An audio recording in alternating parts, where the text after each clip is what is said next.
morning. It's a beautiful Saturday and we are in Durham. And we are climbing up to the cathedral, a World Heritage Site, which happens to be covered in scaffolding at the moment. This morning we're going to do Durham, and then we're going to go find a house near here where my ancestors apparently came from. And then after that we're going to head up to Annick, see the castle, probably do lunch, visit Barter Books, and then after that off to Edinburgh where we'll stay tonight. So much to do today.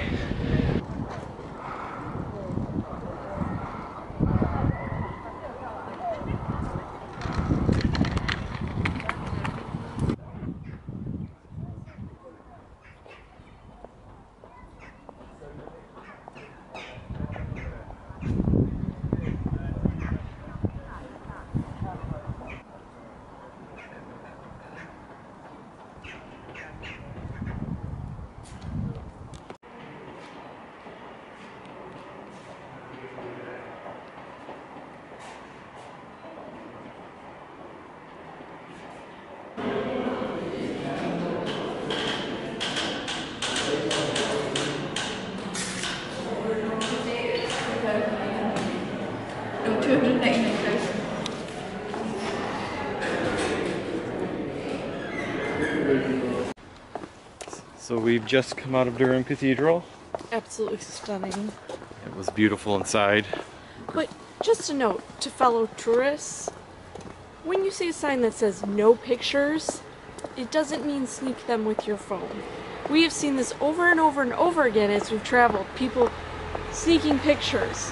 Please keep in mind, if you visit a cathedral or a church here or anywhere really, and it says no pictures, respect it. It is a house of worship.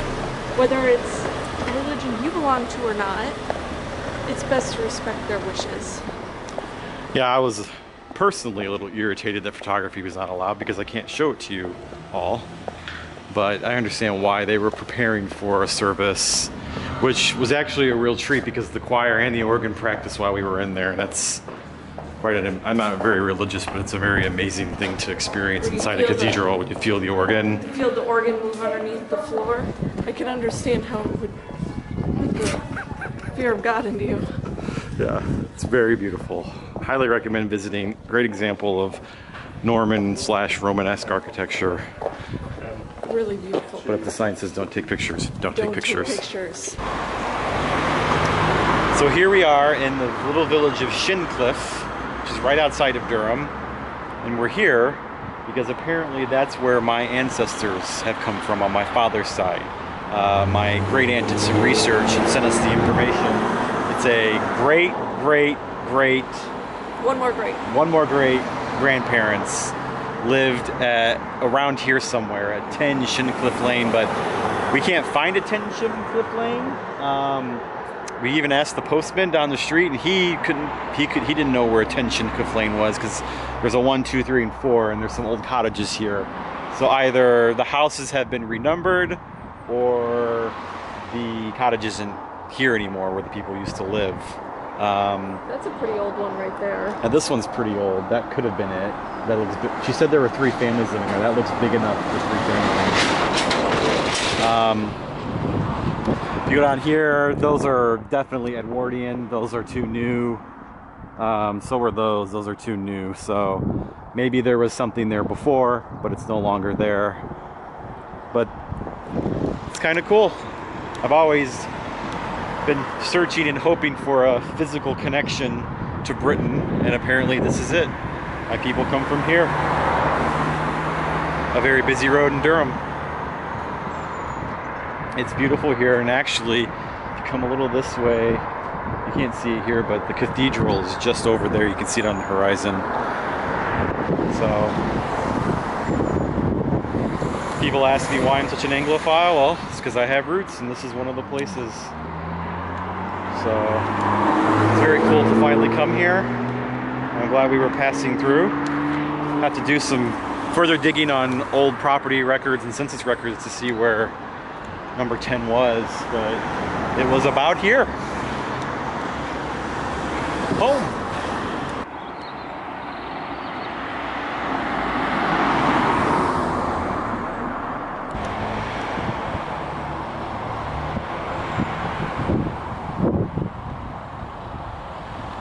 So just ahead of us is a gatehouse for a manor house and grounds. It's now a hospital. So I suspect that may be where my ancestors probably worked, if this was cottages that were part of an estate. It would make sense. They're old enough to be... Yeah, these cottages are old enough. So, very cool.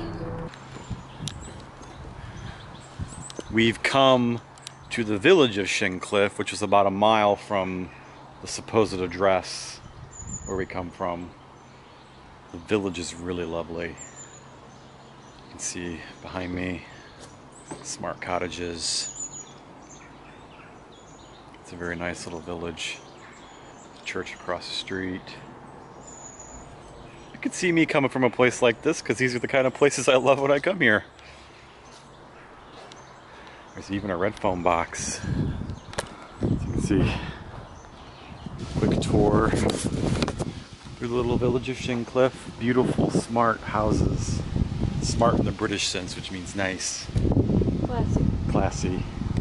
Well done up, well taken care of.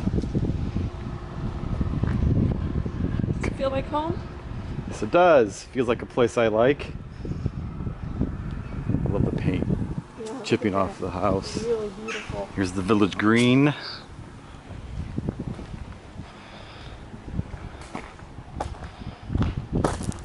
Love it here.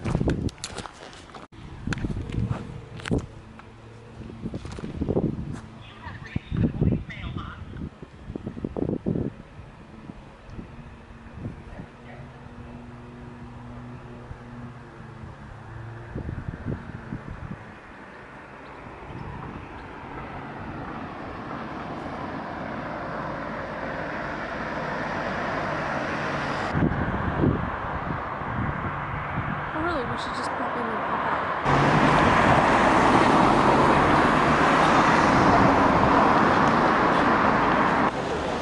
We've arrived in Annick, and we're walking up to Barter Books, which is the famous bookstore up here, which is in the old train station. And Annick is very busy today. It's very busy. There's a food festival on, so it was difficult to find parking, but we did. And this is the bookstore where the Keep Calm and Carry On poster was, quote, rediscovered and became famous. So I'm gonna go buy some books.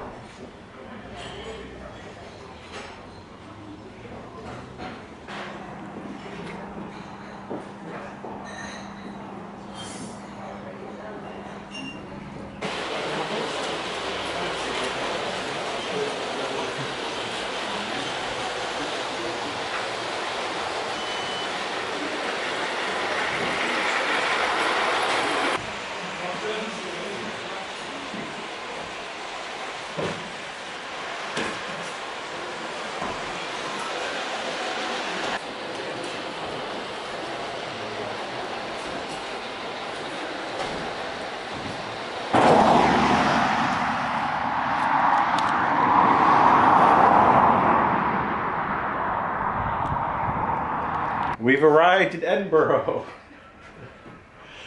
We are staying at the Wine House 1821, which is in central Edinburgh. And it's a boutique hotel with 4 rooms and a wine bar downstairs. As Jackie is a vinophile, we basically had to stay here. So this is the room. It's king size, very contemporary and modern. Fuzzy, it's fuzzy. Yeah, all the amenities you would expect. There's the bathroom. Shower and bath. There's a mini bar with free Prosecco. And this is our view of Edinburgh, and which is apparently mostly a building site right now, at least in this part. And I can see up there is, I don't know what that is. I have to look at a map. I don't think that's the castle. I don't know. We'll see. So that's it. That's us from Edinburgh. We're gonna settle in, get some dinner, and tomorrow we'll explore properly.